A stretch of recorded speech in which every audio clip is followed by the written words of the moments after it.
Hola, bienvenidos. Que lo sepan, este programa es de ustedes y de nosotros.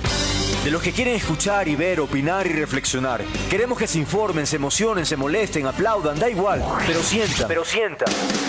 Porque aquí se respira libertad y no somos infalibles. Es un encuentro con el periodismo independiente, que anhela el bien común, que no se casa con Chana ni Juana. Perseguimos la verdad y buscamos pautas, sí, porque también comemos y no nos condiciona. Criticamos al poder más allá de la ideología, porque no hacemos publicidad ni propaganda, salvo publientrevistas. Aquí la ética no se negocia, se habla fuerte y claro. Y recuerden, a esta hora, la del Mono López, hay muchos programas en el dial, pero como este, para bien o para mal, ninguno. A ver, vamos a entrar con nuestro invitado. Vale. Ahí lo vemos a Martín Pallares, como el columnista, analista del Expreso. Martín, bienvenido, gracias por estar aquí. Hagamos un poquito de tiempo, si te parece, para que entre Roberto y así poder entrar en el tema pertinente. Tú eres futbolero, te gusta el ciclismo, para hablar de deportes un poquito antes de empezar, digo, no pasa nada, aquí relajado, así como si fuera podcast. Ya ustedes son expertos, yo no, yo sigo un poco en la onda de las entrevistas tradicionales, pero bueno, ¿qué me cuentas? ¿Eres así medio aficionado o no tanto? Yo, yo siempre fui muy aficionado al fútbol, jugué bastante fútbol. Ah, caramba. Eh, ha habido un tiempo en que he dejado mucho de seguir el día a día del fútbol, etcétera, y que la liga italiana o que la inglesa o la española Ya, y, y como que se me ha disipado un poquito eso, pero sigo siendo futbolero. ya. Estoy interesado en casi todo lo que pasa alrededor del fútbol.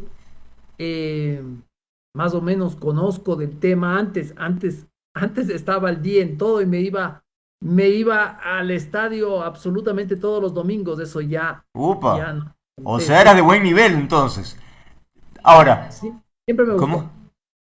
Ah, Siempre me gustó. y me imagino que eres de la liga, ¿no? De toda la pinta. La gente decente, sí, sí. Esa vaina, no puede ser. Bueno, está bien, se comprende, obviamente. Yo, así como el logotipo, ya sabes, un solo ídolo ahí en el país, entonces ya Yo no voy a cantar tengo, ahorita porque si no ya... yo tengo una política, como se habla mucho de fútbol y resulta muy cansón hablar con gente de todo tipo de fútbol, yo he decidido que solo discuto de fútbol con los hinchas de los equipos que han sido campeones de la Libertadores. No, Ya, ok, ahí entró ya Roberto, así que estamos hablando de fútbol, Roberto, así que no sé qué onda contigo. Tú no le haces no, no eres aficionado. No, no, yo no hablo de fútbol. Ah, ya. No, solamente No, no. estábamos haciendo como en el entretiempo hasta que ingresaras y poder tenerlos a los La dos. previa era esta. la previa, como dicen los... Es la previa, perfecto. Eso es. Bueno, así que ya, pues ni modo, toca entrar en lo serio, porque de verdad, luego de leer el artículo de Roberto, uno queda así como chuta, un poco en shock, a propósito de efectivamente de pronto perder o la habilidad de hilar fino, ¿no? A propósito de, entre comillas, ciertas coincidencias que darían cuenta de la posibilidad de que, caramba, hubiese todo un operativo entre las funciones del Estado, llámese justicia, asamblea, el presidente Noboa, nada más y nada menos, y el prófugo en Bélgica. Es decir, ¿será posible que haya hasta... A ver, en este momento el gobierno con Correa, pues hay una confrontación pública muy intensa y agria, ¿no? Pero ¿será posible que a pesar de eso hayan otras instancias en donde sí acuerden? Vaya, eso quisiera como primera lectura que me expliquen ustedes cuáles son esos elementos que efectivamente van en esa línea. Empecemos contigo, Roberto, que eres el autor. Bienvenido. Hola Andrés, gracias por la invitación. Pues, sí, o sea, no debería sorprendernos de que haya este operativo en marcha. Siempre ha habido un operativo en Mm, marcha. Siempre han estado intentando de distintas maneras viabilizar este proyecto de impunidad que tienen para traer a sus prófugos y liberar a sus presos. mm, Lo hicieron desde el CPCCS con Alem Berbera para tumbar a la fiscal. ujú, Está todo el ujú. operativo de la tesis. lo han hecho desde el Consejo de la Judicatura con el mismo Wilman Terán, cuando era presidente del Consejo de la Así es. Judicatura. Él estaba poniendo en marcha otro operativo que pasaba por el concurso para elegir a jueces de la Corte Nacional, que finalmente fue anulado por, por todas las irregularidades que se encontraron ahí, ¿no? Empezando por las que descubrió el actual presidente del Consejo de la Judicatura, Álvaro Román, que demostró que el anterior, Wilman Terán, había eh, ordenado la desencriptación de las preguntas, había Ujú. ordenado a su departamento de TICS, de tecnologías de la información, que desencriptara las preguntas que deben ser hiper secretas de los exámenes para que deben rendir los candidatos a jueces, evidentemente, para tener el acceso a esas preguntas y repartirlas, me imagino, ¿no? A quien le conveniera. Claro. O sea, siempre ha habido operativos. De acuerdo. Durante el gobierno de Lazo, esto pasaba por el golpe parlamentario contra Lazo, y hubo 3 intentos hasta Ujú. que finalmente se precipitó la muerte cruzada. O sea, nunca han dejado de Claro. intentar, y siempre lo han hecho de manera concertada, con estas estrategias de mover a la CPCCS, la Judicatura, la Asamblea. Eso no se ha detenido Ahora bien. nunca. La novedad ahora es que Noboa está, mm, está, está involucrado, porque Noboa también tiene un interés personal, que es muy evidente cuando uno sabe de los casos judiciales que él personalmente maneja. claro. Es evidente que tiene también interés en controlar jueces, Ya, aparte de esto. ahora, vamos a llegar a eso en un momento, Roberto. Ahora quisiera insistir en esto que tú mencionabas hace un momento, haciendo un poquito de historia de lo más reciente. Y Martín, por uno u otro motivo, lo cierto es que eso no se ha dado. Efectivamente, ha sido intensa las actividades en procura de, por ejemplo, marginar a la fiscal, tratar de borrar los juicios pendientes, traer a los prófugos, en fin, toda esta historia, ¿no? Pero insisto, ya sea por factores internos o exógenos, lo cierto es que no se ha dado. Pero, ¿cuál es la coyuntura en este momento para que el prófugo Rafael Correa se sienta tan confiado y diga que es cuestión de tiempo regresar al país? Sí, Andrés, creo que lo explica muy bien Roberto en su artículo. Hicimos un podcast, un episodio de los politizados también Ujú, sobre sí, esto. Y la coyuntura básicamente es un trabajo que se está cocinando en la Comisión de Fiscalización, pero que tiene patas por otros lados claro, también, claro. y que se hizo evidente el sábado en la tarde cuando se aprobó un informe de la comisión que recomienda el archivo del juicio Juicio a Wilman Terán. político en contra de Wilman Terán Mm, y Maribel Barreno. Ojo, el tema de Maribel Barreno también es notable e ujú. importante en este operativo. Eh, Ahí hubo, ese día, el sábado, hubo una cosa muy extraña, ¿no? Obviamente el correísmo votó por el informe, pero necesitaba un voto más. Entonces aquí es donde entra el gobierno, que tiene dos Los asambleístas de la asambleístas. comisión. El uno, Vela. el único que votó en contra del informe, Ujú, un voto que le sirvió al gobierno y a la bancada de ADN lavarse la cara y decir que está en contra de la impunidad y que ujú. está en contra de archivar ese juicio, etcétera. Pero hubo otro voto, mejor dicho, no hubo el otro voto, que es el del asambleísta Luis Ricardo Alvarado, me parece que se llama así, Sí. eh, eh, que sorpresivamente apareció, porque las sesiones son virtuales, son cuando son en sábado o domingo. Apareció en pantalla y dijo: no, estoy yo aquí en el consulado en Queens, esto es territorio ecuatoriano y voy a dar mi voto. Y claro, eso no era legal, no procedía. La presidenta de la comisión, AIPAME, Pamela Aguirre, eh, tenía preparado todo una enciclopedia para para rechazar el voto desde Queens. Hay información que dice que el asambleísta no estaba en Queens, estaba en Las Vegas viendo la Copa América, yendo de viaje a Phoenix. Según esa versión, debe haber visto el partido de ayer con el de Ecuador y México, pero bueno, entonces este asambleísta no pudo votar y el correísmo tiene control de la comisión, pero siempre necesita o un voto más o un ausente para poder aprobar las cosas, y esta vez hubo el ausente. El ausente fue del gobierno. Muy raro esa cosa supuestamente en Queens. Muy raro porque el asambleísta Alvarado podía haber encargado a su alterna, podía haber pedido permiso al presidente de la asamblea. O sea, no hizo Había alternativas. ninguno de sus deberes para poder votar. Y era sencillísimo, una comunicación a la comisión con firma electrónica diciendo estoy acá en Queens, va a votar mi alterna. Si el gobierno hubiera estado interesado realmente en negar ese informe, como apareció diciéndolo en un comunicado, hubiera hecho las cosas como tenían que ser. A ver, señor Alvarado, usted se va a ver la Copa América, venga para acá su principalizada de la terna, etcétera, o lo que sea, o sea, claro, en un tema tan importante. Pero bueno, ahí se le salva a Terán.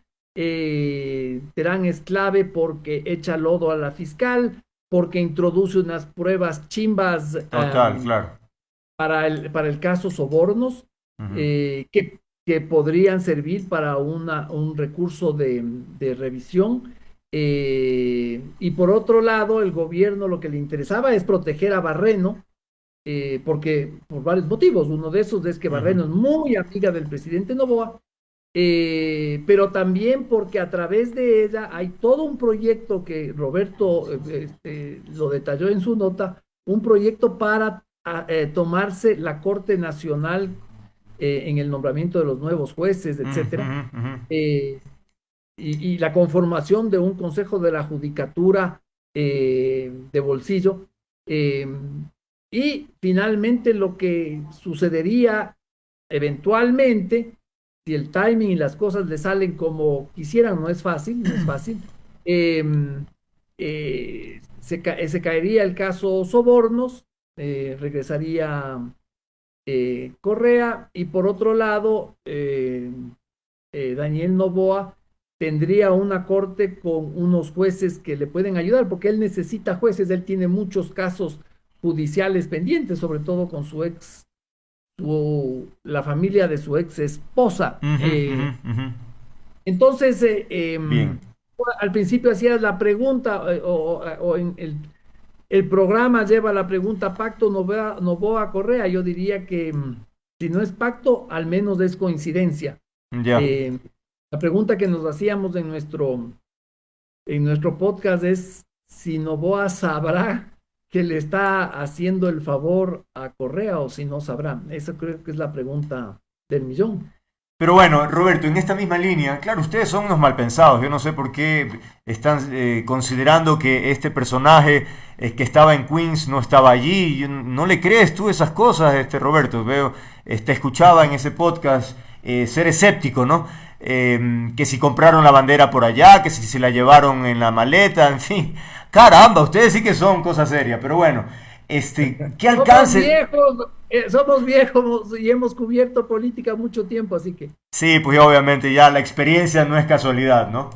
Pero a ver, pero cuando está metido el diablo de por medio, vaya que las cosas se complican. Entonces, Roberto, esto entonces... ¿qué alcance tiene? ¿Tú crees que efectivamente en esta ocasión, con todos estos elementos que se han mencionado, puede ser que esas intentonas que tú describías hace un momento, pues que finalmente logren su objetivo? Sí, bueno, está claro que al diablo, a Terán, Wilman Terán, alias el Diablo, conocido por sus amigos mafiosos como el Diablo, según revelan los chats de Metástasis, lo están usando lo han llevado a la Comisión de Fiscalización para reivindicarlo. Claro. Es algo inaudito porque durante más de un año el correísmo ha tratado de impedir este juicio, Mm, y cuando finalmente el juicio se dio, le dieron la vuelta. O sea, han reivindicado a, a Terán, a quien absuelven de responsabilidades políticas. Ese es el contenido del informe ujú. que aprobó la Comisión de Fiscalización. Y no solo eso, sino que lo están erigiendo en el testigo clave del caso, para la revisión del caso Sobornos. ¿Por qué? Porque Terán, que era juez de la Suprema, de la Corte Nacional, él conoció en segunda instancia el caso Sobornos. Él conoció, él era parte del tribunal que trató la apelación del caso Sobornos. Entonces ahora él viene a decir que, mostrando unos chats, que son unas capturas de pantalla. Esto es absolutamente ridículo, Andrés, Y- porque él lo que muestra es unas capturas de pantalla en cuyos metadatos figura, se ve que han pasado por Photoshop. O claro, sea, claro. estas son unas capturas de pantalla intervenidas en Photoshop. ¿Para qué más podrían pasar por Photoshop? Y Si esa es no. la prueba madre, increíble, ¿no? Y que provienen de un teléfono Terán tiene escondido y no muestra porque no confía en la justicia. O sea, todo es de un ridículo bien subido. Además, las fechas no coinciden, las fechas entre las cosas que se dicen, eh, en las fechas registradas en estas capturas no coinciden con los eventos a los que se refieren las cosas que se dicen en los supuestos chats. O sea, eso es un desastre. Y sin embargo, ¿qué hace la comisión? La comisión dice, venga, traiga para acá y califica la prueba. Mm, ¿Quién lo califica? El que estaba ¿quién permite que esto pase? El que estaba, el asambleísta que estaba a cargo de la presidencia de esa sesión, que no fue Pamela Aguirre, sino su vicepresidente, mm, este asambleísta Alvarado, que es el vicepresidente de la Comisión de Fiscalización, ujú, el ujú. presidente, asambleísta de gobierno, que es el que Ok, supuestamente está en ok. Aquiles. Ya. Ahí está la conexión. Entonces Terán hace toda una historia Ah, sobre cómo él, cuando conoció el caso Sobornos en segunda instancia, él y los demás jueces fueron presionados por la fiscal, que la fiscal representaba los intereses del imperio y que les ocultaba pruebas ujú, ujú. y que les presionaba, y que él, claro, él fue conducido al error básicamente por la fiscal. Y eso es lo que se necesita precisamente para el recurso de revisión del caso Ahora, Sobornos. ahora bien, de El todas abogado. maneras, estamos hablando del plano político, Martín. Es decir, que sí tiene su consideración, su alcance, pero lo pepa, como quien dice, tiene que ver con la justicia. De manera que en los tribunales finalmente se tendrá que dilucidar sobre su participación, sobre la sanción que podría recibir. ¿O tú crees que también eso sería posible, digamos, influir de forma que salga bien librado el diablo? Bueno, el diablo ya no puede volver al Consejo de la Judicatura. No, ahí. Eso, en cambio, Barreno sí puede, porque actualmente está suspendida. O sea, si sale bien librada de este juicio, si se archiva finalmente ese juicio, que tampoco es un hecho ya hecho, ¿no es cierto? Mm, Pero si se da esa eventualidad, ella sí entra con poder ahí. El valor del diablo es un valor más eh, de utilidad como testigo para anular el caso Sobornos y para echarle lodo a la fiscal y desprestigiarla y meterla y meter pruebas para el juicio en contra de ella que todavía está pendiente. Eh, entonces, me parece que son dos patas, ¿no? Una pata va con Wilman Terán y la la otra otra con pata Barreno. va con la señora Barreno. Barreno. Claro, esto Ujú. es una mezcla de política con operativo, con operativo judicial. Ujú. Ahora Y bien, y va también, discúlpame, sí. Andrés, solo para completar la idea, va también por el candidato que es el ungido de Daniel Noboa en la terna Claro. enviada por Swing para elegir al nuevo presidente del Consejo de la Judicatura, que es Mario Godoy, que es una persona que tiene una relación sentimental con la abogada de toda la vida de Barreno, que, que dejó de ser abogada de Barreno en cuanto Mario Godoy entró en la terna. Va también por esta insistencia que hubo para nombrar a esta persona tan evidentemente vinculada al correísmo, porque trabajó con Yalc en el Consejo de la Judicatura de entonces y trabajó con Lady Zúñiga en la, en el Ministerio de Justicia del correísmo. Este señor, no me acuerdo el nombre, el nuevo defensor público. Morales. Morales, la importancia del defensor público más allá del poder real que maneja un cargo que no tiene mucho, es una de las autoridades que nombra un delegado uno de los integrantes del Consejo de la Judicatura. Entonces, a través del Consejo de la Judicatura, lo que se espera es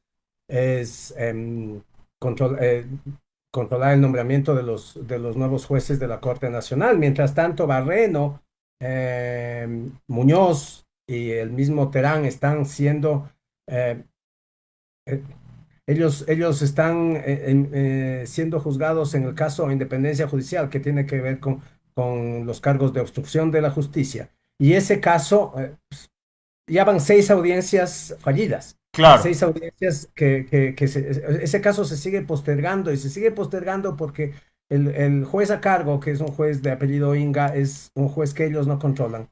Entonces lo que están esperando hay otro operativo en el Consejo de la Judicatura para devolver a 3 conjueces, entre ellos Inga, a sus cortes provinciales de origen. Inga quieren mandarlo para el Azuay, mientras que los abogados del grupo de Barreno, que tiene un sólido grupo de abogados, muchos de ellos con muchas patas en la fiscalía, están presentando recursos contra el juez, ¿no? Paul Pérez Reina, el que fue fiscal de la Nación y cuya representante en el Consejo de la Judicatura en aquel entonces fue Barreno, ya ha pedido que el juez se excuse. Y otro abogado del grupo de Barreno lo ha recusado, diciendo aduciendo cosas jurídicamente bastante ridículas. Esto es un espectáculo que hemos asistido en las últimas 2 semanas, en las que hemos visto que simplemente el caso de independencia judicial, no se puede instalar. Y no se va a instalar, si es que las cosas salen bien para estos conspiradores, hasta que puedan librarse del juez Inga. Ahora bien, decíamos hace un momento, al inicio, Martín, que, o sea, preguntaba si es que era posible que hubiese 2 frentes en términos políticos. Un frente tremendamente duro de confrontación entre Noboa y Correa, por ejemplo. De hecho, a propósito del triunfo de la TRI, tienen que haber visto obviamente el tuit de Noboa en el sentido de felicitar a la TRI, pero por ahí darle a Correa. Entonces, este frente público, digamos, y por debajo estas coincidencias, ¿qué explicación tienes allí, Martín? Bueno, es difícil, pero hay que decir que en política siempre hay simulaciones. Básicamente la política en este país son simulaciones, mascaradas, etcétera. Yo insisto, yo no sé si el gobierno sabe en la que se está metiendo, porque le puede ayudar a que regrese Correa, y con eso pondría en serio riesgo la posibilidad de reelegirse a Noboa. Yo creo que el principal interés de Noboa es la reelección, por supuesto. su obsesión. Entonces me llama la atención que con un acuerdo así ponga en riesgo esta posibilidad de que le ayude al prófugo. Entonces, por eso me pregunto yo si es que en realidad sabe en lo que se está metiendo, porque es un operativo donde van como en combo, ¿no? Todas las cosas, y quizás uno de los participantes en este operativo no sabe si en el combo van papas fritas o Coca-Cola, o solo van papas fritas. Claro, claro. Es difícil saber, es difícil entender hasta dónde tienen planificada la jugada. Y es difícil entender, Roberto, si el presidente Noboa se da cuenta de los pasos que eventualmente podría estar dando, porque como tú anotabas, tal vez alguien que lee un tanto, pues comprendería que el acuerdo con el diablo tiene, como tú decías, pues sus beneficios iniciales, pero luego ya no.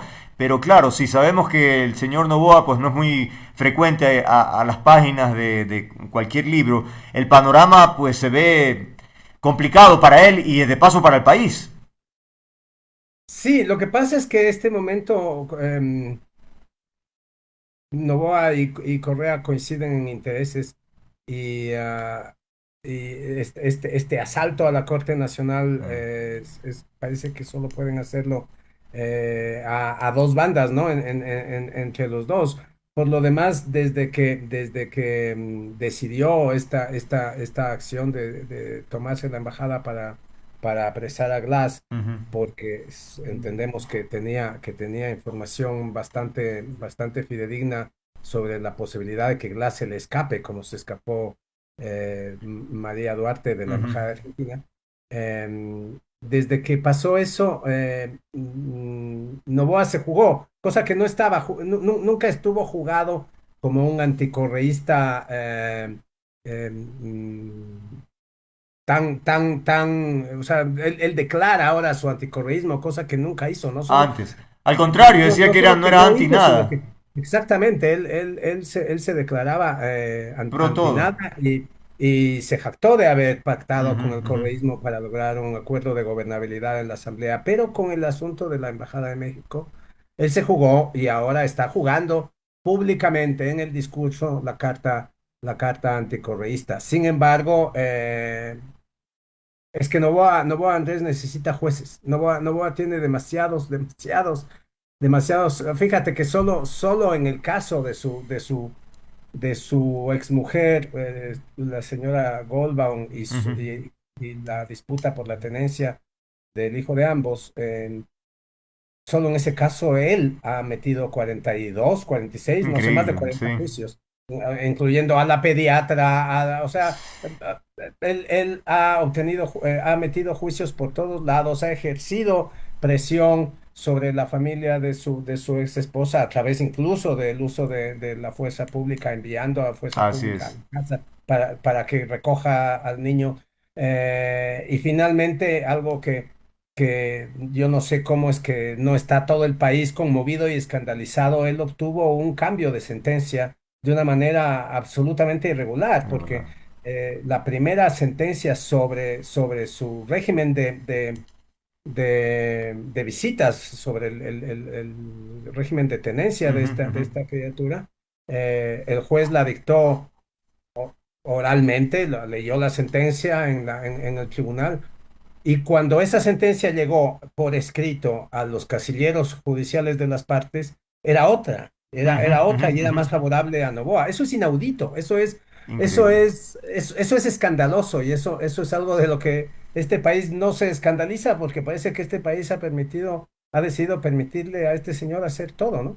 De hecho, la tuvimos a ella, ¿no? Aquí conversando y ella efectivamente nos decía que había estado obviamente físicamente en la audiencia y que en la audiencia se había determinado una sentencia específica, pero cuando le llega la notificación era otra. O sea, una Sí, cosa de locos. Increíble, sí. ¿no? Y de hecho, después que pusimos ahí un tweet, un extracto, la gente, no sé si por ingenuidad o son troles, ¿no? Pero decían, pero ¿por qué se meten en la vida privada? Eso es un tema que no nos atañe, ya lo resolverán entre ellos. Es increíble que no comprendan cuál es el protagonista y cómo se manipula a través del poder, ¿no? Bien, No hay estamos... nada más Sí, público que el comportamiento del presidente de la República con los jueces, aunque el caso sea privado. no te entendí la primera parte que dijiste, ¿qué fue? Que no hay nada más público Ah, que la conducta de un mandatario con los jueces, aunque sea una conducta relacionada con un claro, caso personal privado, ¿no? O sea, claro. esto es de absoluto interés público. Lo que está ocurriendo en ese caso, que sí, es personal, el Ujú, asunto de la tenencia y todo ujú. eso, pero lo que está ocurriendo es del más alto de los intereses públicos. Por Estamos hablando de supuesto. cómo se comporta el presidente con el aparato de justicia. Claro, claro. Y además, cómo utiliza el poder que tiene para, por ejemplo, cuando pretendía retirar a la hija de la casa de la madre, pues fue con todo haciendo un operativo, ¿no? Hasta con militares armados, una cosa, sinceramente, sí, eso, impresionante, ¿no? Bueno, Martín, se nos va el tiempo y ya debo, con la última intervención tuya, cerrar este espacio. Decir con todo lo que hemos hablado, ¿te muestras preocupado por la democracia acaso o básicamente es un poco más de lo mismo que hemos vivido y que estamos, no sé si acostumbrándonos, que ya nada nos sorprende o en fin? ¿Cómo ves el panorama inmediato de cara a las próximas elecciones? Creo que por ser un poco más de lo mismo, esto preocupa y mucho. Mm, No, yo sí veo una asentamiento, una consolidación de un modelo autoritario, mm, donde se cruzan los conflictos de interés entre lo público y lo privado. Ya Roberto habló sobre este tema de los conflictos que tiene el presidente Noboa. mm. Me parece que estamos pagando, hasta cierto punto estamos pagando las consecuencias de haber elegido a un candidato más que a un presidente de la República. Eh, y entonces las cosas no las veo tan bien a corto plazo, ni siquiera a mediano plazo. Eh, Me parece que eh, a mí me da mucho miedo de que esta corriente antiautoritaria Ujú. y antiimpunidad, que es muy importante en este país, se vaya agotando y se vaya distrayendo, porque de repente Claro. no se dan cuenta. Lo que pasó el sábado, muy poca gente lo vio. Entonces es como Mm. que del otro lado hay un equipo que trabaja 24/7 por la impunidad y por volver al poder. Y claro, hay una sociedad que en momentos ya no puede atajar tantos tiros al arco, ¿no? No, y aparte, y a todo lo que ustedes han mencionado, agregarle el tema de comunicación del gobierno, ¿no? El hecho de el permanente sigilo, el silencio, la reserva, la dificultad de acceso a la información, realmente también es algo a mí en lo personal que me preocupa mucho. Ya tenemos algunos ministros que definitivamente ya no aceptan venir a este espacio y así por el estilo. Es decir, ahí se van cortando las posibilidades de contrastar las preocupaciones ciudadanas con la autoridad. Así que ahí se configura lo que efectivamente ustedes mencionan, este perfil de autoritarismo. Gracias a nuestros invitados, amigos y colegas periodistas de larga trayectoria y sobre todo destacada, coherente, en fin, Martín Pallares y Roberto Aguilar. Muchas gracias por haber estado aquí, que tengan una buena noche ya. Gracias, Gracias a ti, Andrés. Andrés, gracias. Un Hasta gusto, un luego. gusto. Gracias a ustedes por haber estado. Full ahorro con Full Claro, porque tienes full gigas, full velocidad, full llamadas y full diversión con el canal del fútbol incluido para ver los partidos. Combina todo y paga menos. Contrátalo ahora. Darle la bienvenida, que pasa al estudio principal del programa y poder iniciar esta conversación. Básicamente nos interesa poner en contexto los últimos episodios que han ocurrido en el país, el lamentable asesinato del ex candidato a alcalde de Portoviejo, sicariato por supuesto, y eso en contexto también a propósito de la decisión del gobierno del presidente Noboa de decretar nuevo estado de excepción para 7 provincias y un cantón, con el antecedente de que la Corte Constitucional ha observado estos anteriores estados de excepción porque han mencionado que no cumplen con los requisitos para que se considere ese estado de excepción. Veamos qué ocurre ahora, pero me pregunto si son medidas efectivas. Esta sería mi primera inquietud para nuestra invitada, la doctora Carla Álvarez, profesora titular de la Escuela de Seguridad y Defensa del Instituto de Altos Estudios Nacionales, a quienes damos nuestra cordial bienvenida. Doctor Álvarez, entonces, en términos generales, de lo que usted ha podido observar de las últimas decisiones del gobierno, por ejemplo, trasladar la comandancia de Fuerzas Armadas, policía, en fin, a Manabí, el decirnos que durante 20, 21 días no se produjo un acto de violencia y por lo tanto decir pues que la guerra se estaba ganando, de repente viene este golpe duro que tiene que ver con el asesinato de un personaje como el que estaba comentando. ¿Qué lectura tiene al respecto? Bienvenida. Hola Andrés, buenas tardes con todas y todos. Pues definitivamente los estados de excepción no han sido medidas que nos han permitido un significativo decrecimiento de la violencia en el país ni de la criminalidad. Tenemos cifras que son oficiales que no hemos podido constatar o contrastar con otras fuentes, pero el gobierno afirma que hay una reducción entre un 15 y un 20% de la violencia en el país, lo cual es una medida todavía muy reducida, ¿no? Es como una baja poco significativa. Nosotros seguimos rodeados de acciones de inseguridad y de violencia, como lo que has mencionado ahora con el asesinato del ex candidato alcalde, y bueno, seguimos viendo en todos los espacios noticiosos que tenemos muchas acciones violentas en el país, en referencia a pérdidas de vidas, ¿no? A muertes violentas, pero también tenemos otras actividades ilegales. Seguimos padeciendo los efectos de la minería ilegal, seguimos padeciendo los efectos del narcotráfico, del lavado de dinero, y ya en la cotidianidad para todas las personas seguimos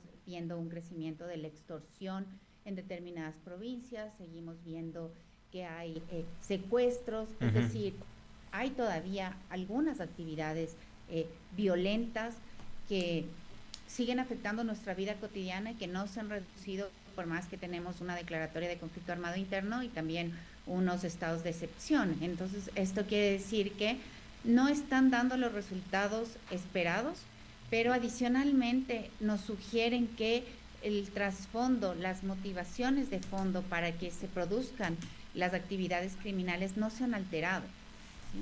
Tenemos pues que hemos visto que a lo largo de estos años, desde el pico de crecimiento de la violencia, que es más o menos empieza en el 2020-21, las actividades criminales siguen en crecimiento. Claro. Y no tenemos acciones que hayan desincentivado el cometimiento de crímenes. Es decir, la minería ilegal sigue siendo tan rentable hoy como hace unos años. De acuerdo. El narcotráfico lo mismo. Porque estos crímenes obedecen también a factores geopolíticos, a una economía política internacional que sigue siendo o sigue premiando con rentabilidad a estas actividades. Entonces, el sacar a los militares a la calle en una provincia, en el Ecuador, no va a generar un desincentivo de la economía ilegal y criminal. Entonces, esto quiere decir que las actividades o las acciones del gobierno pues han tenido resultados magros porque no han atacado el trasfondo de las actividades ilegales. Y sobre todo para los expertos, esto no es novedad, porque yo recuerdo que justo cuando se tomó la medida de ir a Manaví, en fin, a hacer la instalación de este tema, conversaba con expertos y decían que eso no era funcional, que no era eficiente, porque los delincuentes lo que harían es migrar a otras provincias, que aparentemente eso es lo que ha sucedido. Evidentemente, si vienen a tratar de presionarme, busco una salida por un tiempo hasta regresar, me explico, es decir, no es que eliminan, simplemente difuminan por un momento el tema, pero ahí están ellos totalmente activos, digamos, no operativos, pero de diferente manera. Pero entonces, ¿cómo entender? ¿Será que no hay gente preparada dentro del gobierno o que no les interesa realmente o quieren simplemente hacer un golpe de efecto mediático? ¿Por cómo no se asesoran de forma que sea un golpe real si estamos en guerra interna? ¡Caramba! A ver, varias cosas ahí. Lo primero es que sí, efectivamente, tengo la impresión de que no se entiende el trasfondo o las lógicas que mueven al crimen organizado. Eso por una parte, y por otra parte también es que nosotros el año pasado y este año hemos vivido procesos electorales intensos, ¿no? Cargados de polarización política, de una pugna entre los poderes del Estado, marcados por elecciones, por dos vueltas electorales, por una consulta popular, y esto contamina las decisiones de seguridad y las vuelve pues objeto de una lógica, de un cálculo electoral y electorero, ¿sí? Entonces, claro, se toman medidas para ganar adeptos, para generar un impacto favorable en la opinión pública, pero no para alterar de fondo las condiciones que permiten que siga habiendo actividades criminales y que motivan también la violencia.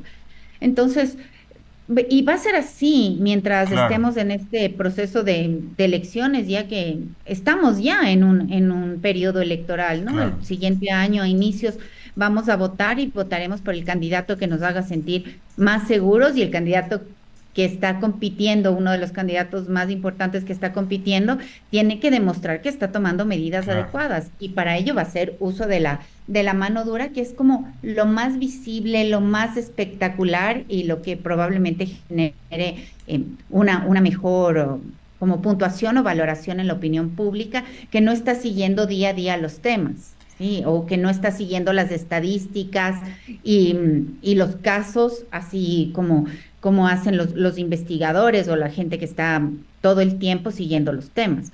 Entonces, vamos a estar contaminados por la política electoral en materia de seguridad, y esto ya viene pasando un buen tiempo. Deberíamos exigir como debates de fondo, explicaciones de fondo. Deberíamos exigir, por ejemplo, que nos muestren el tan afamado Plan Fénix, que muchos sospechamos que no existe y nunca existió, pero deberíamos mostrar y decir, deberíamos exigir que nos muestren este plan y que nos digan, bueno, ¿cómo han contribuido los estados de excepción o las medidas tomadas por el gobierno para conseguir los logros planificados dentro del Plan Fénix? Eso todavía no está en discusión, y deberíamos un poco presionar para que haya esta rendición de cuentas. Sí, porque de lo contrario simplemente es como caminar en el mismo terreno, ¿no? Es decir, ahora bien, si poner a los uniformados, me refiero a Fuerzas Armadas, en las calles no es la solución, ¿por dónde habría que ir? Es decir, no sé, ¿qué estrategia complementaria, alternativa o de largo plazo debería implementarse? No sé si traer a gente experta, no sé si sea necesario, pero es que de lo contrario serán parches o apagar incendios. A ver, lo que se necesitan son medidas técnicas y también una voluntad política, ¿no? Necesitamos una conducción política de la seguridad. La seguridad es como cualquier otra política pública, en educación, en salud, en vialidad, cualquier otra, ¿no? Que necesita estar planificada con metas, objetivos, estrategias y con un presupuesto que debe ser cumplido. ¿Qué es lo que pasa ahora? Que no tenemos un presupuesto que se está cumpliendo, no tenemos un gasto, pero ni en seguridad, ni en energía, ni en petróleo. No tenemos unos objetivos que se deben cumplir, que guíen el accionar de las Fuerzas Armadas. Entonces, si bien yo estoy muy de acuerdo que este momento debemos echar mano de todos los recursos del Estado, es decir, Fuerzas Armadas, de policía, de todo, también tenemos que plantear que estas instituciones y estos sectores obedezcan objetivos claros. Entonces, si sacamos a las Fuerzas Armadas sin un guión, sin una política que deban cumplir, entonces la consecución de logros tampoco va a ser relevante. Es decir, necesitamos saber a qué puerto vamos a llegar para que el viento nos sea favorable, y no tenemos claro el puerto al que vamos a llegar porque no tenemos claros los objetivos. Entonces, claro, las medidas de mano dura, como sacar a los militares, son medidas parche en la medida que no hacemos un seguimiento del sistema financiero para determinar, bueno, cómo se han reducido el lavado de activos en el sistema financiero, o cómo se ha aumentado, de dónde viene la mayor cantidad de dinero que se inyecta en la economía formal, en qué sectores se está inyectando. Esto, si no hacemos un seguimiento económico de la rentabilidad del crimen organizado, tampoco vamos a tener una reducción de sus actividades y vamos a seguir cosechando pues actividades violentas. Entonces, necesitamos que el equipo de trabajo del gobierno mire la seguridad con una perspectiva más integral, más amplia. Hay que entender que la gente que está en la calle, que es parte del crimen organizado, muchas veces obedece a intereses particulares, pero otras veces también es el resultado de unas condiciones particulares de la sociedad ecuatoriana, como la falta de empleo, la necesidad, y la falta de salud y de otros servicios públicos. Entonces necesitamos entender más ampliamente el campo de la seguridad, que es uno de los campos que ya se ha demostrado que es de los más difíciles de conducir, y para ello sí necesitamos un equipo que pueda pensar ampliamente cómo reducir la inseguridad a través de estrategias diversas y no sobre la insistencia de una sola estrategia. Comprendo, claro, es por sentido común, ¿no? Buscar alternativas. Ahora bien, Durán está entre las ciudades más peligrosas del mundo, y en este momento se habla de una intervención paralela entre lo público y lo privado. Hay quienes están deseosos yo presumo que con un interés político muy claro, ¿no? Pero quieren ayudar a Durán a solucionar sus problemas y, bueno, obviamente mejorar la parte política en cuanto a imagen. Y el gobierno también dice que va a ir físicamente a atacar allá a Durán y finalmente a resolver el problema. Pero esto va a ser así, me pregunto, es decir, a Durán, en un momento, a Manta también por algo en específico. O sea, tendremos que ir a las 24 provincias haciendo la misma estrategia. No entiendo cuál es la lógica. Claro, lo que pasa es que es necesario que las autoridades comprendan cuál es la inserción o cuál es el lugar estratégico que cumplen las ciudades, las localidades dentro de este complejo de ilegalidad o esta economía de ilegalidad. ¿Cuál es la relevancia de Durán para el narcotráfico? ¿Cuál es la importancia de las provincias amazónicas para la minería ilegal? Necesitamos entender cómo se insertan estas localidades dentro de las economías ilegales para tener soluciones complejas.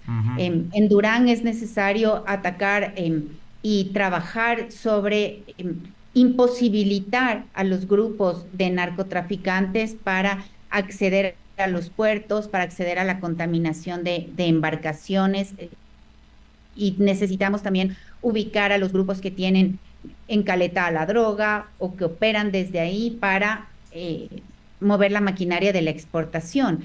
Y eso no se hace solamente con militares y con policías, que además podrían tener hasta una muy buena voluntad, pero necesitamos contar con tecnología, necesitamos ubicar geográficamente los puntos de salida, los puntos conflictivos, y a través de una estrategia compleja, pues reducir la violencia y la inseguridad.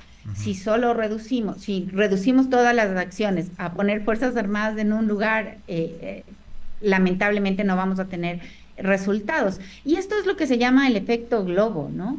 Que los expertos dicen que, claro, la sociedad funciona como un globo que no está completamente lleno de aire. Cuando uno presiona en un lugar dentro del globo o sobre el globo, pues hay otros lugares que se inflan. Claro. Eso es lo mismo que pasa con la inseguridad. Entonces presionamos este rato en Manta, pero se infla en otros lugares la inseguridad. En algún momento presionamos en Esmeraldas, pero se infló en otros lugares la inseguridad. Claro. Y vamos a seguir en esta lógica, en un juego del gato y el ratón, en la medida que no entendamos que hay necesidad de estrategias complejas para enfrentar esta situación que vivimos. Muy gráfico ese ejemplo, sin duda, muy claro el tema del globo. Y bueno, efectivamente, cuando sepamos además algún detalle, ¿no? Ya no voy a decir todo, pero algún detalle del bendito Plan Fénix, tal vez sería también más fácil poder analizar la situación y ver qué perspectiva o proyecto tiene en términos de política de seguridad el actual gobierno. Por ahora es un misterio todavía. Y también el riesgo es que aquí no exista. Sí, perdón. El riesgo es que no exista ese plan Además, Fénix. ¿no? Entonces, claro, tenemos que decirle al gobierno, está bien, si no hay un plan Fénix, necesitamos saber cuáles son sus objetivos y cuáles son sus metas más allá de ganar la presidencia nuevamente el siguiente año. Necesitamos saber qué quiere lograr con los recursos que está utilizando, porque hasta aquí los recursos utilizados son altamente costosos y no son altamente efectivos. Entonces, ¿qué es posible mejorar y qué es necesario cambiar? Necesitamos pensar la política de seguridad como una política pública en cualquier otro sector, como digo, más técnicamente, con metas, objetivos, estrategias para invertir los recursos adecuadamente y lograr objetivos, que a la final, ¿cuál es el objetivo mayor que tenemos? Recobrar la paz y vivir en una sociedad donde nosotros y nuestros familiares, nuestros hijos vivan en seguridad y no estén expuestos a la amenaza de la muerte constantemente. Muchas gracias. Ha sido Carla Álvarez, profesora de la Escuela de Seguridad y Defensa del Instituto de Altos Estudios Nacionales. Valoramos siempre el análisis efectuado para tener lineamientos sobre hacia dónde va el país en términos de la lucha contra la inseguridad. Que tenga una buena noche, Carla. Igualmente, un saludo a todas y todos. Gracias. 18:46, vamos a la pausa.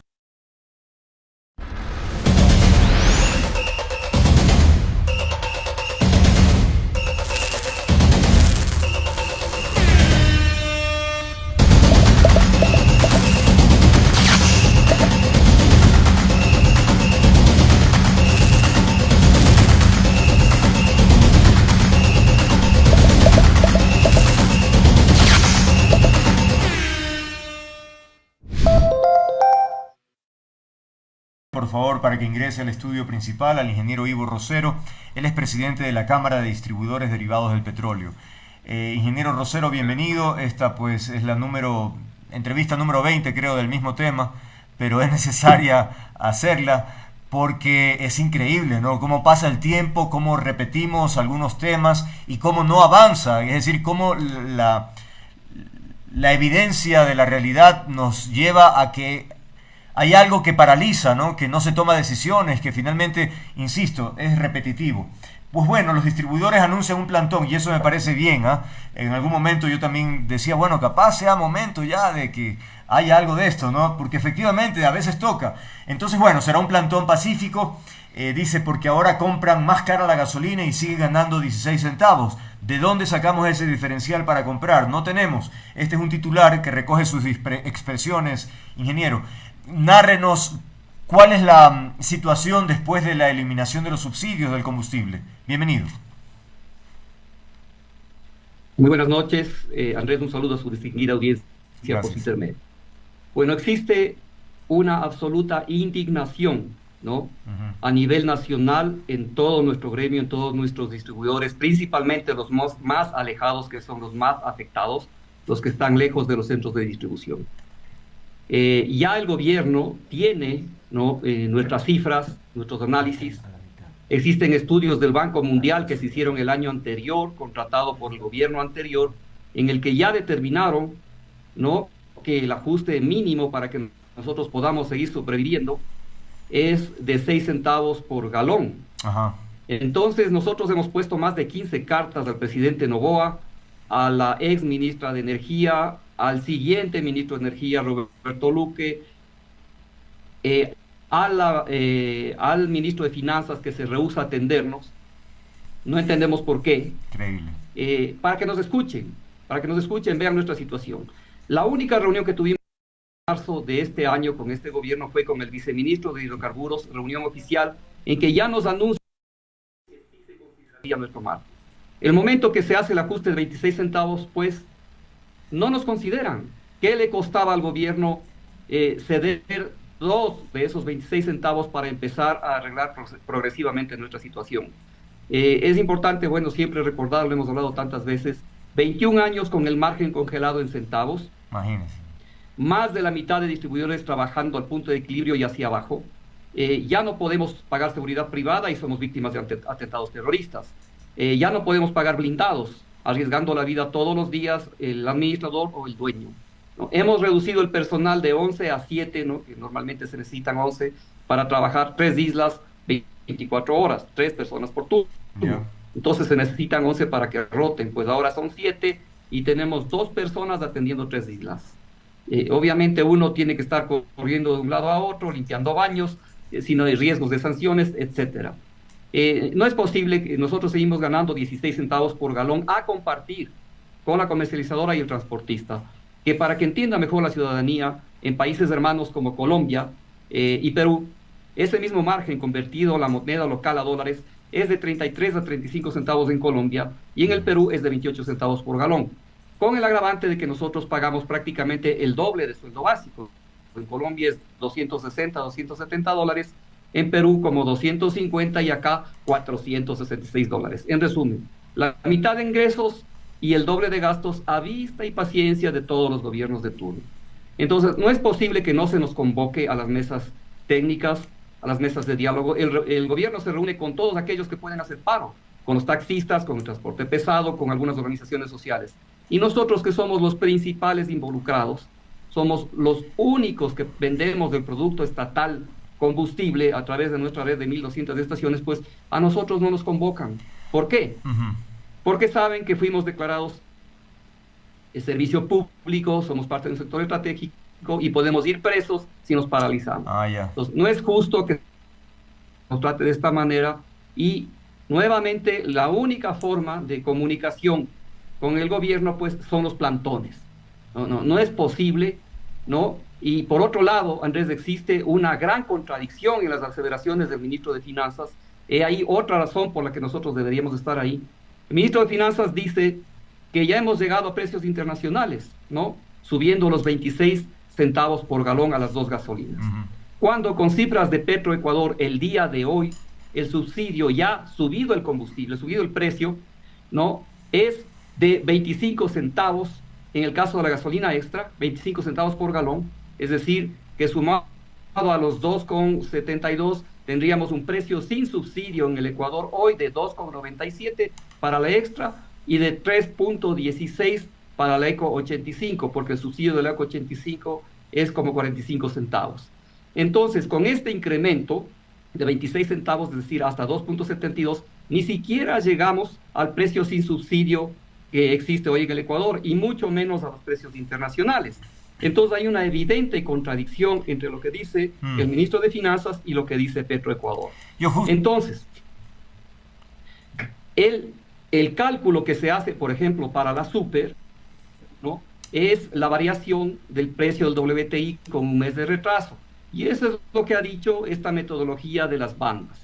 Más 5% o menos 10% en función del precio del WTI. Entonces, nosotros sabemos, y se puede ver, ¿no?, en cualquier página web que diga los precios del petróleo, que el WTI bajó un 0,8% de mayo a junio. O sea, un poquito, casi el 1%. Entonces, si seguimos esa metodología que fue anunciada por el gobierno, el 11 de julio debería bajar las gasolinas extra y Eco 85 aproximadamente en un 0,8%. Le doy garantizado que no lo van a hacer, le doy garantizado que van a subir un 5%, que es lo que permite la banda, que equivale a 14 centavos.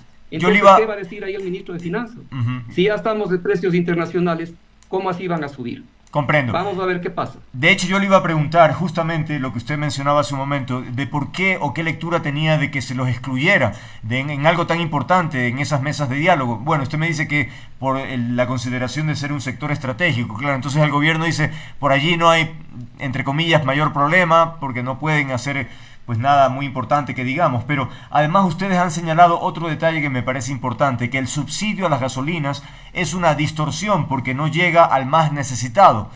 Y entonces seguimos con la misma inequidad. Definitivamente, y hay un tema más grave todavía, Andrés, que no se dice. El costo del subsidio de la Eco 85, ¿no?, es entre 130 y 150 millones de dólares más que el costo del subsidio a la extra. Y eso pagamos todos. ¿Por qué razón? Y hemos visto en esferas gubernamentales que se dice que van a impulsar todavía el consumo y la producción de gasolina con etanol, cuando por decreto presidencial desde la época de Rafael Correa se obliga a Petroecuador a que compre etanol a productores nacionales a un costo de $3.20, cuando en el exterior se puede conseguir un etanol de mejor calidad a $2.40, ¿no?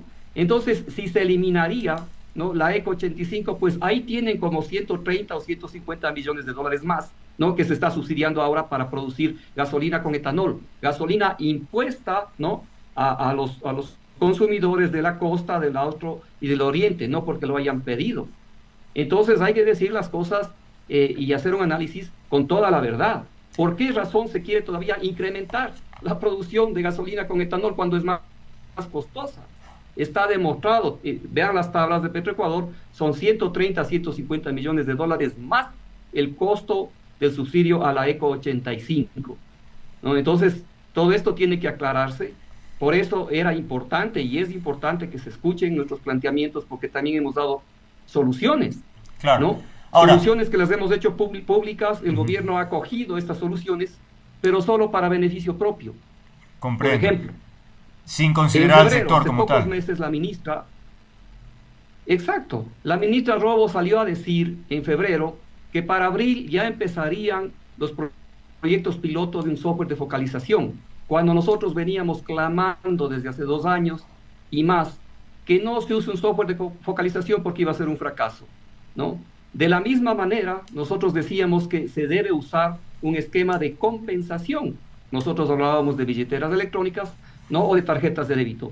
Y el gobierno acogió estos dos conceptos, pero sin llamarnos, sin conversar con nosotros. Comprendo. Se aprovecha de nuestras ideas, ¿no?, pero solo para beneficio propio. Y por último, Andrés, hace 15 días cuando sale, un poco más, 2 semanas y media, el ministro de Finanzas a decir que se subiría 25 centavos a la extra y a la Eco 85 30 centavos, un precio diferenciado, imagínense. Nosotros inmediatamente dijimos a empresa que eso iba a ser un error, porque se verían perjudicadas las provincias en las que se les impuso la Eco 85 y por qué razón tendrían que pagar 5 centavos más por una gasolina de 85 octanos y que iba a haber protestas. Pues finalmente el Frente Económico, y cuando sale el decreto ya se dice que sí, que será un precio unificado. Tercera recomendación nuestra, pero nunca nos llamaron, no nos atienden, claro. No entendemos por qué esa aversión hacia nosotros cuando somos socios estratégicos en la comercialización de su producto combustible estatal. Hasta es una falta ética, ¿no? Porque en cualquier parte, cuando alguien copia una idea, hace referencia de dónde proviene, ¿no? Eso es como una suerte de derechos de autor. En el caso de ustedes, claro, no lo mencionan, pero efectivamente, como usted dice, utilizan las ideas a favor del gobierno. Ahora bien, ustedes dicen entonces, se eleva el precio y tienen más pérdidas porque habría que aumentar capital. Me pregunto si tienen capacidad para aumentar aquello. Más capital de trabajo, definitivamente no, Andrés, de aquí viene... Por supuesto, definitivamente hay un tema muy crítico que no se ve. Cuando subió la gasolina de $1.48 a $2.46 y el diésel de $1.03 a $1.75, no, antes de la subida del IVA, nosotros tuvimos un fuerte golpe de flujo de caja y los que pudimos nos fuimos a endeudar en los bancos. Los que ya no tienen, ya no son sujetos de crédito con la banca, que es una gran porción, han tenido que endeudarse con su comercializadora. Hay una gran deuda, ¿no?, del sistema de los distribuidores, tanto con la banca como con sus comercializadoras. Y ahora que sube el precio de la gasolina y va a subir más, porque estamos seguros que va a seguir subiendo, pues ¿de dónde va a salir ese efectivo? Nosotros tenemos que conseguir más capital de trabajo, porque antes, hace unos 4 años, pues pagábamos $14,000 por un tanquero, 3 veces por semana, 4 veces por semana. Hoy pagamos 22, 25,000. Y con esta subida terminará siendo 30,000 y ya no hay de dónde.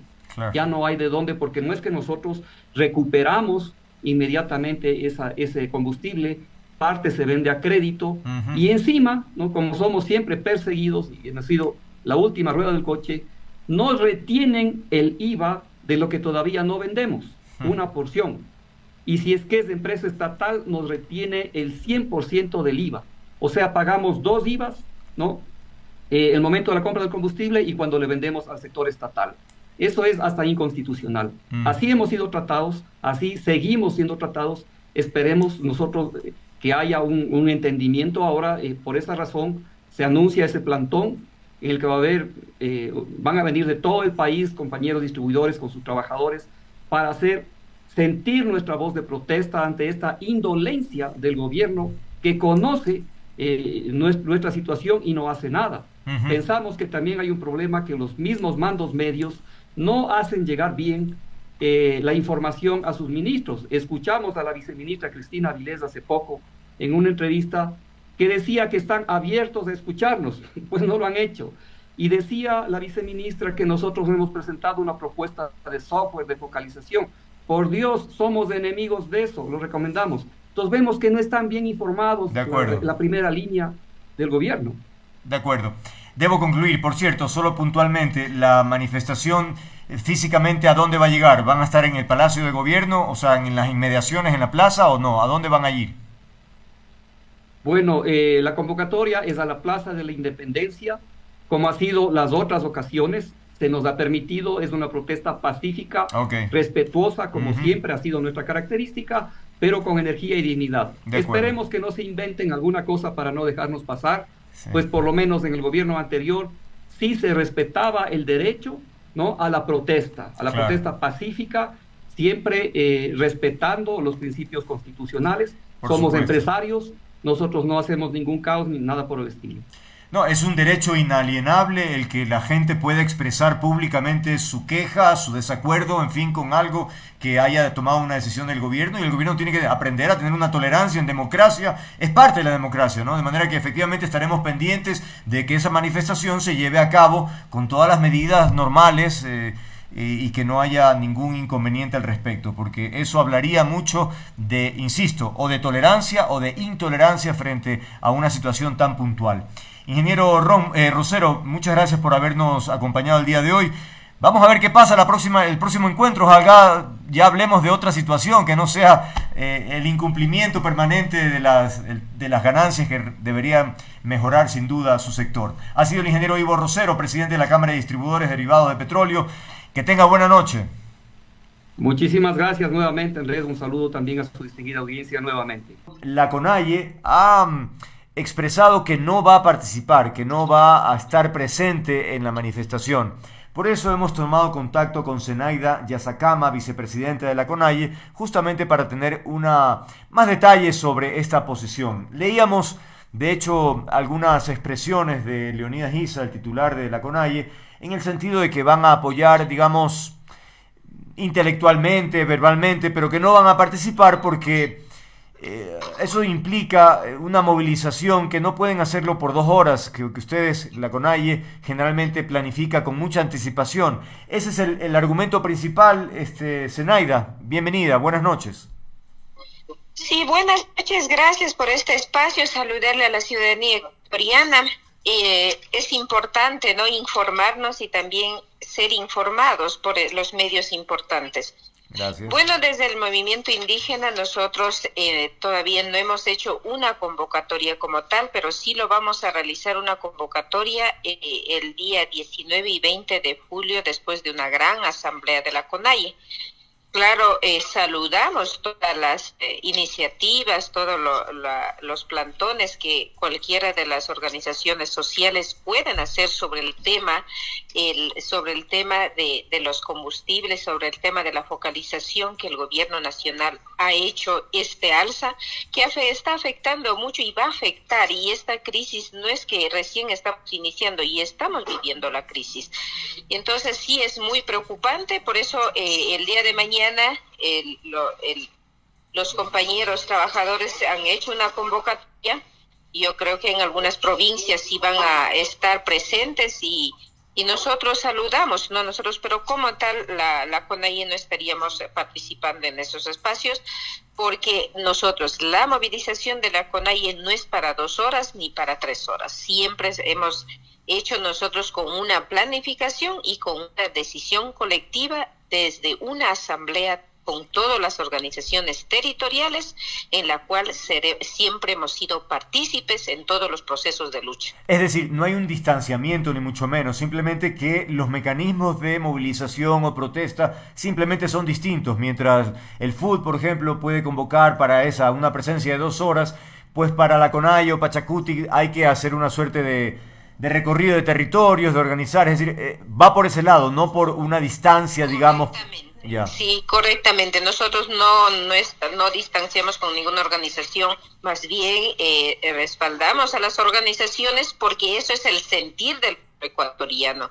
También queremos que las organizaciones se visibilicen y que demuestren el rechazo de estas medidas por parte del gobierno nacional, y que no solamente esto afecta al movimiento indígena. Hoy el pueblo ecuatoriano debe sentir de que también afecta a otros sectores sociales, a los más empobrecidos del Ecuador. Uh-huh. Ahora, ya en la parte política, me gustaría su opinión, porque se dice con alguna frecuencia que hay cierto distanciamiento entre representantes de la CONAIE y de Pachacutic. Hay algunas críticas de lado y lado. En definitiva, ¿qué mismo sucede? Yo comprendo que puede haber, y es bueno que haya diversidad de criterios o de pensamientos, pero a la hora de la hora tiene que haber unidad, pues si no es difícil mantener justamente un solo bloque. Bueno, yo creo que en estos últimos meses ha sido importante la unidad entre Pachacuti y la CONAIE. Nosotros no tenemos ningún distanciamiento con el movimiento Pachacuti porque es nuestro brazo político. Nació desde el seno de la organización. Claro que sí puede haber anteriormente diferencias, pero en este momento nos hemos consolidado, estamos unidos y estamos tratando de fortalecer al movimiento Pachacuti en todas las provincias. Pero no va a ser tan fácil también. Ustedes ven todo el movimiento, todos los movimientos políticos están ahora andando en todos los territorios. siempre han entrado a los territorios de los pueblos indígenas y entonces es lo que va a pasar y nosotros, nuestro objetivo es seguir fortaleciendo en todas las provincias y que como organizaciones y como movimiento vamos de la mano juntos y así ha sido siempre nuestro trabajo y entonces, pero hay muchos medios que han iniciado a desinformar, a desacreditar tanto a la CONAIE, tanto al movimiento Pachacuti, indicando de que están distanciados, de que están separados, de que están divorciados, en fin de cosas. Y en la realidad no lo es así. Ayer nomás tuvimos una reunión del Consejo Político del Movimiento Pachacuti, en la cual también se va planificando, se va viendo, se va analizando qué es lo que va a pasar en el tema electoral. Entonces nosotros desde la CONAIE, desde el Movimiento Indígena y como Movimiento Pachacuti, y estamos planificando de que las alianzas no pueden ser solamente en tiempos electorales. Por eso más bien pensamos, las alianzas deben ser entre los sectores sociales, organizaciones sociales, que estamos viviendo una realidad, que tenemos las mismas condiciones, que estamos en las mismas preocupaciones que estamos atravesando en los territorios. Entonces, eso es nuestro análisis desde diferentes puntos de vistas que se van conformando, haciendo una plataforma para poder ver si nosotros estamos en condiciones de participar. Y yo creo que el movimiento Pachacuti siempre ha manifestado, siempre también ha estado a defensa en los procesos de lucha y entonces venimos desde un proceso de lucha y eso es inquebrantable. Entonces vamos a seguir continuando y manteniendo esta unidad entre nosotros y con otros sectores sociales también y entonces eso es la lucha que se viene dando. Ahora, aquí aparentemente habría una suerte de contradicción cuando Leonidas Issa se publica o se menciona que sale como precandidato presidencial y en ese contexto Issa menciona que propone unir a la izquierda, incluido al correísmo, y ahí es fácil recordar las palabras de Rafael Correa diciéndole o calificándole al señor Issa como una persona limitada, sesgada, o también las declaraciones del propio Issa, que en relación a Luisa González dijo que no irían con la Revolución Ciudadana. Entonces, ¿qué mismo? No hay una claridad sobre, finalmente, ¿van con el correísmo o no van? Las declaraciones del compañero Leonidas Issa yo creo que han sido bien claros sobre la unidad de la izquierda, pero jamás se ha nombrado de que nosotros vamos a hacer una alianza que quizás con la Revolución Ciudadana. Yo creo que es difícilmente lograr hacer, porque yo creo que los distintos partidos tienen también sus propios objetivos. Entonces, yo creo que no se puede mezclar. Nosotros como movimiento indígena hemos tenido una lucha con todos los gobiernos y con todos los partidos políticos. Entonces, hoy es el momento de analizar si verdaderamente somos de izquierda, si verdaderamente queremos construir un Estado plurinacional, debemos pensar distintos, porque muchos partidos políticos dicen somos de la izquierda, pero piensan igual que la derecha. Entonces, ¿dónde está la diferencia? Entonces, simplemente estamos en la letra configurando de que somos de la izquierda, pero en el accionar actuamos igual que la derecha. Eso sí es un tema muy preocupante, inclusive, compañero Leonidas Issa, yo creo que se va a pronunciar después del día 20 de julio, si esto se llega a ser candidato a la presidencia o qué es lo que va a pasar. Claro. Entonces también estamos analizando en el movimiento, porque estamos en la coyuntura nacional atravesando una situación bastante compleja en el país, pero inseguridad, sobre los temas más candentes que están atravesando. Imagínate, no puede pasar el asesinato en los espacios donde debían ser más seguros, con los policías, con los militares, y entonces ¿a dónde estamos llegando? Yo creo que hay mucho que pensar sobre el tema electoral, no solamente en ganar el tema electoral, también pensar qué es lo que vamos a hacer, cómo vamos a gobernar, o el Ecuador va a seguir siendo el mismo Ecuador, o va a cambiar, o van a venir tiempos buenos o tiempos peores. Ahora, ¿pero ustedes consideran el correísmo de izquierda, un movimiento de izquierda? Bueno, yo he entendido que siempre hablan de la izquierda. Nosotros no estamos considerando, en ningún momento he dicho yo que el correísmo es de la izquierda. Lo que he manifestado es, hay muchos partidos políticos que se consideran de izquierda, pero actúan tal y cual como la derecha. Entonces, en eso estamos siendo claros nosotros. Y entonces, las declaraciones, quizás lo que dio el compañero Leonidas Issa, quizás van en ese camino, pero hay mucha tergiversación de la información. Comprendo. En todo caso, no se cierra, es decir, la postura de la CONAIE a través de esa precandidatura más bien buscaría la unión de los movimientos de izquierda, esa es la postura, y habría que analizar, no descartan la posibilidad que sea con Rafael Correa, eso es lo que se entiende. No, nosotros en ningún momento hemos dicho que haremos alianza con Rafael Correa o con RC. Más bien, yo desde mi dirigencia como vicepresidenta lo he visto y lo he analizado, que la unidad debería ser entre los sectores sociales. Porque muchos partidos políticos quisieran alianza con Pachacutic, pero no van a sumar, sino más bien se van a restar. ¿Por qué? Porque ellos van a ser los delanteros. Y entonces más bien consideramos nosotros que la alianza que se podría dar sería con los sectores sociales, con los trabajadores, con los pesqueros, con los arroceros, en fin, de las organizaciones que no todos están en un partido político. Más bien queremos hacer esta alianza, hacer un cambio en Ecuador. Ahora, pero lo que se dice o a veces se critica un tanto al movimiento indígena es que a ratos luchan por intereses particulares o del digamos, de la etnia. Más temprano en este mismo programa tuvimos al abogado Abel Gómez de los transportistas y él decía que en alguna ocasión cuando hubo esas mesas de diálogo en el gobierno anterior, como que no hubo una suerte de unidad, es decir, que los indígenas dijeron, bueno, vamos a negociar en las mesas de diálogo con el gobierno, pero como que no quisieron incorporar opiniones de otras personas. Es decir, ¿cómo recibe usted esas críticas en términos de que a ratos podría ocurrir eso, que los indígenas trabajan en función de sus intereses? Yo personalmente, como Zenaida y como vicepresidenta de la CONAIE, he estado en todo el proceso del diálogo de los 3 meses. En ningún momento lo hemos rechazado las propuestas, más bien nosotros hemos dicho, articulemos todas las propuestas de los sectores sociales. Y así poder llevar, porque no solamente la propuesta de la CONAIE beneficia al sector indígena, y eso hemos sido claro. Imagínate la condonación de la deuda.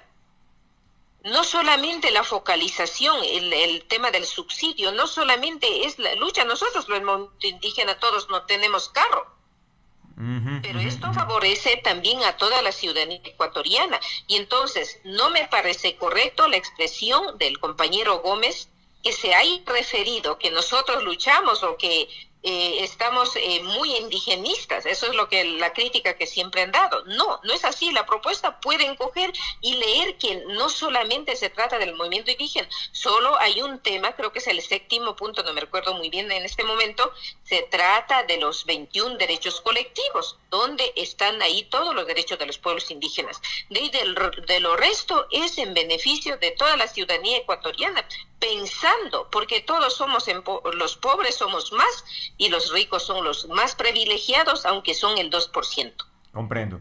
Bien, quiero agradecerle a Zenaida Yazakama, vicepresidente de la CONAIE, haciendo reflexiones sobre lo que está ocurriendo en este momento en la CONAIE, en Pachacutic. Ha dicho que el próximo 19 habrá esta gran asamblea para tomar definiciones sobre qué va a pasar, si va a haber efectivamente una manifestación a gran escala o si ya se define finalmente sobre el tema de las candidaturas. En fin, hay muchos elementos políticos que van a definirse. Por ahora, insisto, muchas gracias por habernos atendido, Zenaida, ¿no? Que tenga buena noche.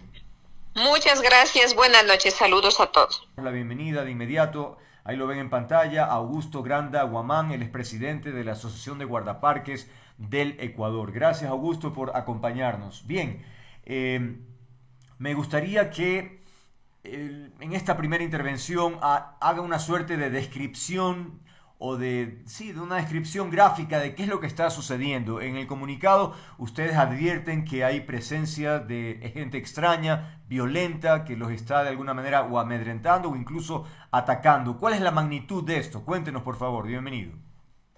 Muy buenas tardes, estimado Andrés. Muchas gracias por dar el alcance necesario al comunicado que se envió a la señorita ministra de Ambiente, Sade Fritzky, y que se ha hecho mediático en diferentes medios de comunicación digital y también en el colectivo Guardaparques. Solo comentar como un antecedente previo que desde el 25 de noviembre, que asume la cartera de Estado, de la señorita ministra, que es la que tenemos hasta la fecha. Habíamos solicitado como asociación, que tenemos personalidad jurídica, estamos reconocidos, que nos recibamos para tratar estos asuntos, que no es nuevo, es algo que se viene sucediendo. Igual una situación crítica que está pasando en las áreas protegidas.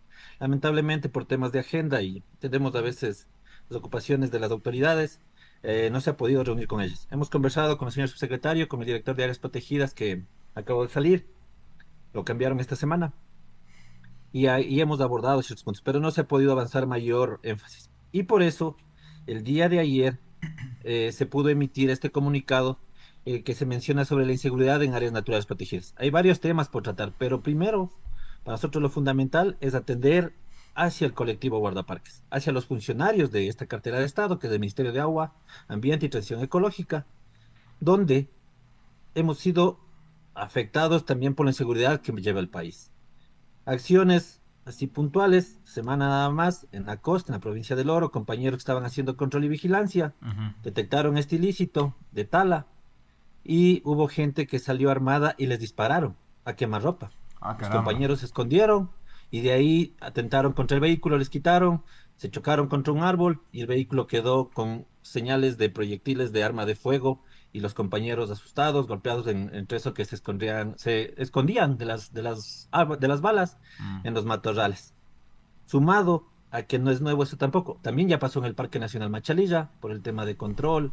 Hay un tema de tráfico también de combustible y otras cosas que están graves sucediendo ahí. En la provincia de Esmeraldas, en las áreas protegidas que tenemos ahí, de las 8 áreas protegidas que tenemos ahí, compañeros que han tenido que ya no pueden salir a hacer control y vigilancia. Las actividades ilícitas están muy fuertes, e incluso acompañados con fuerza pública, como Fuerzas Armadas, como Policía Nacional, tienen que esconderse. Sumado a actividades de minería ilegal que se vienen dando, ¿no? Se vienen dando en la Amazonía, en la zona sur del país, que es muy conocido, en la zona de Zamora, que ya lleva muchos años, en la zona de Napo y en la zona de Orellana y Sucumbíos, sin dejar de lado a Morona, Santiago. Entonces son actividades donde los compañeros estamos ahí haciendo recorridos, se reúnen con las comunidades, pero en medio de eso aparece gente indocumentada pero armada, no tiene identificación y los guardaparques estamos en vulneración completa, ¿no? Al estar en lugares tan remotos. Entonces, sumando temas de inseguridad. Ya, ahora bien, entonces, no es que es una idea, o sea, está súper definido los lugares más peligrosos, hay unos más peligrosos que otros. Usted ha mencionado ahora el Parque Nacional Machalilla, ha mencionado también la provincia de Esmeraldas, bueno, toda la Amazonía prácticamente, el oriente ecuatoriano con problemas. ¿Algún otro sector que también hayan habido este tipo de episodios? Sí, por supuesto, o sea, está identificado. Esto ha sido informado a las autoridades por parte de los jefes de área, de los administradores de cadena protegida. Y en cierta medida se venía trabajando en firmar un convenio con las Fuerzas Armadas a través del Ministerio de Defensa y con el Ministerio de Interior para la Policía Nacional. Pero eso se quedó en stand-by, no se pudo avanzar. Pero en el Parque Nacional Cotopaxi, sin ir tan lejos, la semana pasada, a una funcionaria saliendo de su horario de trabajo, con todo lo que está pasando ahí por el cierre de los convenios de los prestadores de servicios turísticos que hay ahí, esperamos que no sea de este lado, pero le intentan secuestrar, le suben a una camioneta, le golpean, le amordazan, le quitan sus zapatos, sus celulares, la mochila que tenía, y hubo un descuido donde ella, porque conoce el territorio, se bota de la camioneta y se esconde al bosque y llega descalza a su domicilio. Increíble. Está con tratamiento psicológico y no se ha hecho mayor eco a eso. Por suerte la compañera, a pesar de todo este trauma que puede generar, hizo la denuncia pertinente en la fiscalía.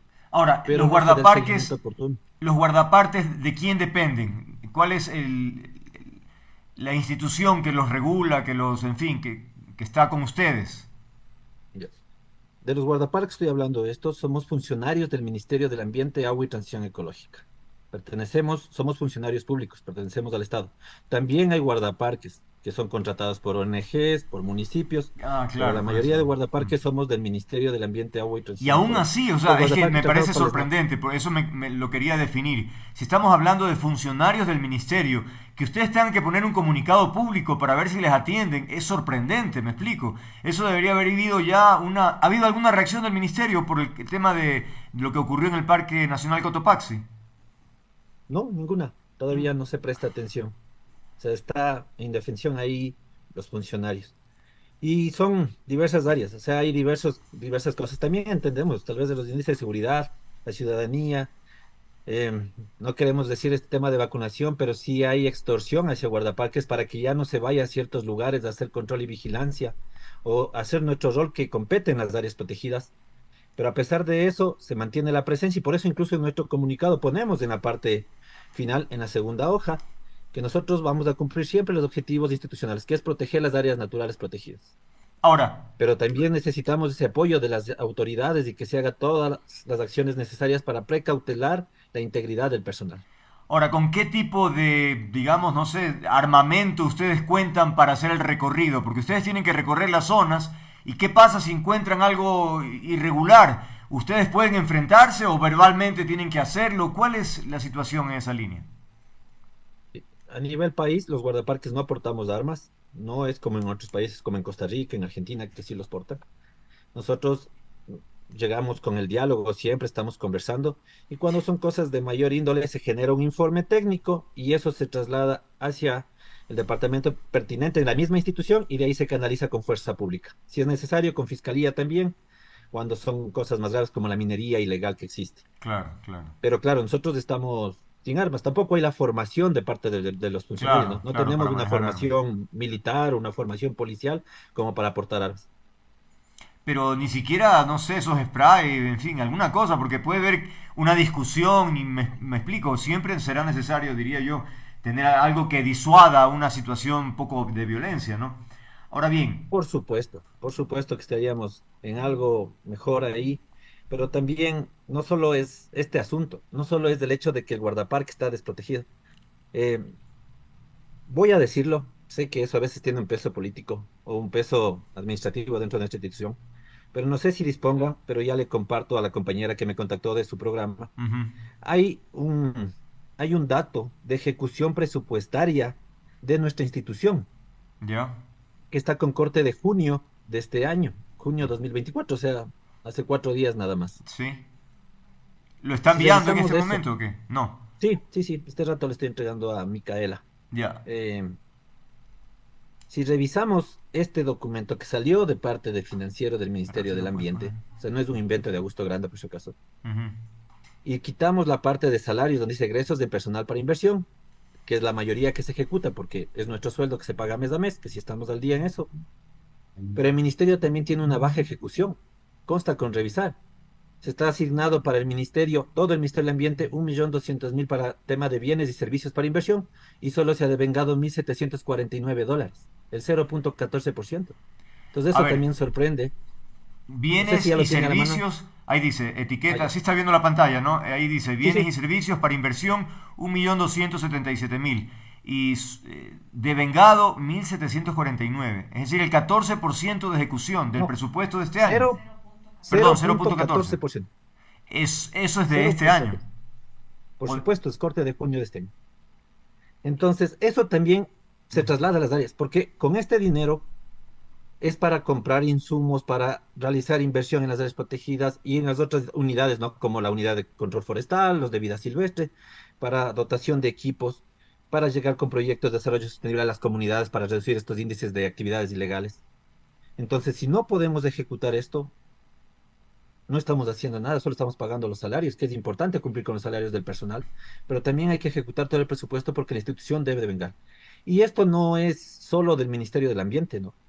Si revisamos los datos que igual publicaron para corte de este año del resto de instituciones públicas, el Estado está con una bajísima ejecución presupuestaria. No sé si ustedes tienen este cuadro, pero hay un plan anual de inversiones con corte del 30 de junio igual, que ya le pasé a Micaela, y vemos que el Estado mismo no tiene Bueno, una antes de eso, bueno, iba a ver un ejecución ratito presupuestaria. hasta que pongas.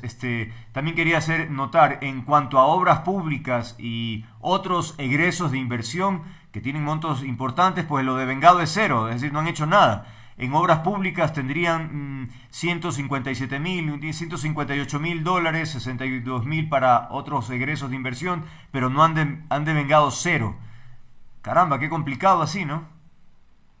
Claro, entonces eso también se traslada en que parte de este presupuesto es para hacer inversión o para hacer gasto corriente, digamos mejor dicho, para actividades de mantenimiento de los vehículos Claro, claro. institucionales, para combustible, O sea, para ser operativo. Entonces, si yo no puedo ser operativo, ¿cómo pido apoyo a policía y Fuerzas Armadas? Porque ellos también nos solicitan que al menos facilitemos los vehículos para acompañarnos en los recorridos, que tengamos combustible en las canoas para trasladarlo por los ríos hacia las áreas protegidas. Entonces, si no tenemos estos recursos, o no se ejecuta, porque recursos están ahí. Será reducido el presupuesto comparado con el Ministerio de Ambiente de hace algunos años, pero hay presupuesto, que hay que ejecutarlo. Y si ese poco se ejecuta...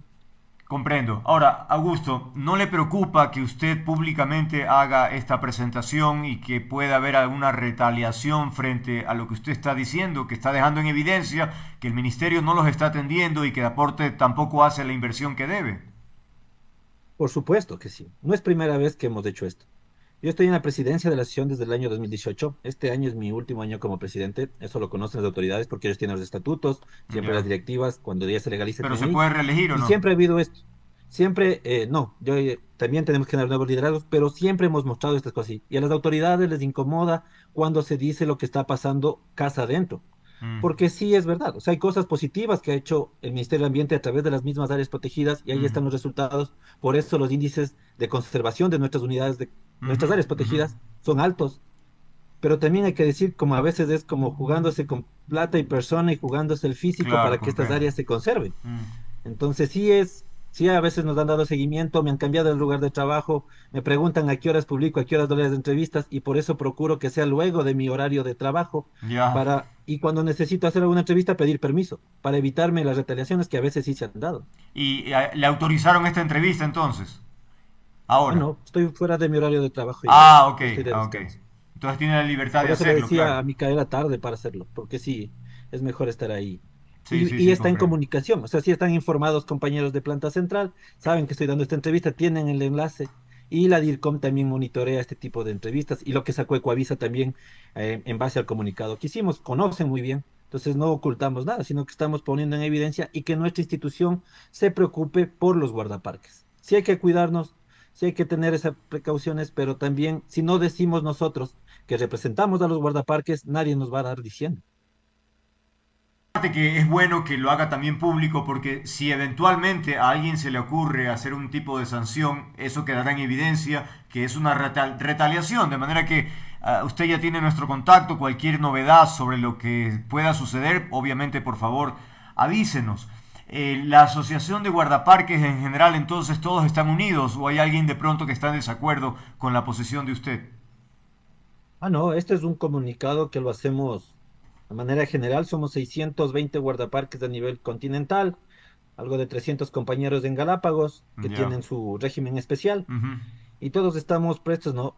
Primero haciendo fuerzas a que se mejore la situación actual de los guardaparques, que se atienda estos temas de inseguridad, temas de infraestructura, y en medida de lo posible hemos estado trabajando con la Comisión de Biodiversidad para tener una ley orgánica de guardaparques y áreas protegidas. Hay un primer borrador que todavía toca seguirlo trabajando, pero estamos procurando allá, en su momento lo llamarán a nuestras autoridades del Ministerio del Ambiente, que también hace poco se les pasó un borrador de una copia de este primer borrador, porque no estamos ocultando nada, sino que buscamos al menos mejorar las condiciones de nuestros propios compañeros, y que no nos estamos inventando, porque estas leyes existen en Argentina, donde hay un cuerpo nacional de guardaparques.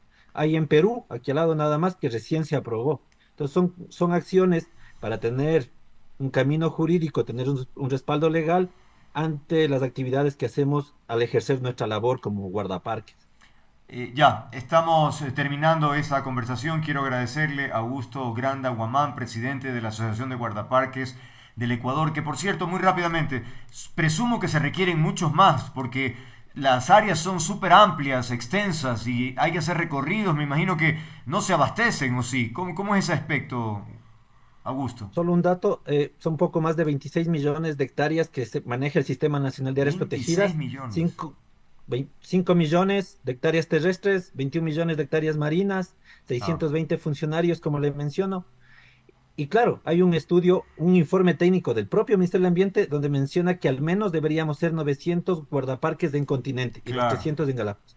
Pero hay un estudio a nivel internacional de la Unión Internacional para la Conservación de la Naturaleza, donde menciona que deberían ser al menos 10.000 guardaparques para Ecuador. Pero estamos lejos para llegar allá, entendemos la situación país, no hay plata para contratar, están destinados los recursos a otros temas, pero al menos deberíamos mantener el número mínimo que tenemos ahora y fortalecer esas actividades. Y no solo es guardaparques, ¿no? Son el tema de que se mejoren los salarios, las prestaciones sociales, pero también el combustible, vehículos, equipamiento, cosas básicas como un gas pimienta, como usted lo menciona, cosas básicas de formación que deberíamos tener los guardaparques. Bien, le agradezco mucho a Augusto por haber participado e insisto, por la valentía también de decir públicamente lo que me parece que es por derecho, tiene que decirlo, pues no puede trabajar sin los implementos, sin mínimos como gasolina para desplazarse o algunos otros elementos. En fin, ya usted lo ha descrito perfectamente. Estaremos pendientes de cualquier novedad, Augusto, que por ahora buenas noches, gracias. Muchas gracias, Andrés, un gusto a todos los que nos están viendo. Igualmente. Buenas noches. Gracias a usted, buenas noches. Amigas, amigos, es tiempo de despedir, pero recuerden, me encanta lo que hago, disfruto interactuar con ustedes. Si quieren encontrarme, aquí estoy. Y estaré comprometido con el periodismo, con las ideas, con los afectos.